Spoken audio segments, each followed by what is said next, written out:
અત્યારે રિફિટિંગ નવી ગાડીનું કામ ચાલુ છે અમારા કારીગર જયેશભાઈ બીજા ભાઈ મનીષભાઈ કેમ છે? હા અમારા કલર મેન આખી ગાડીનું કલરનું કામ કરે કાકા.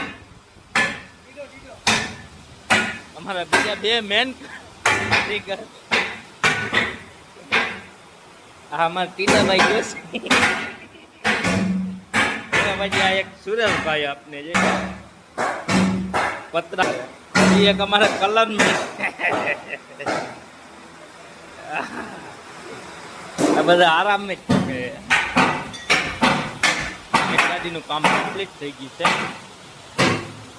એકદમ કમ્પ્લીટ રિફિટિંગ.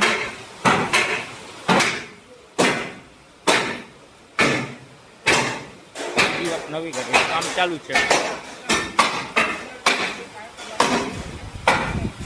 ડમ્પરનો જો કલર કામ બાકી છે, કલર કામ લાપી ટોલ બધું કમ્પ્લીટ થઈ ગયું.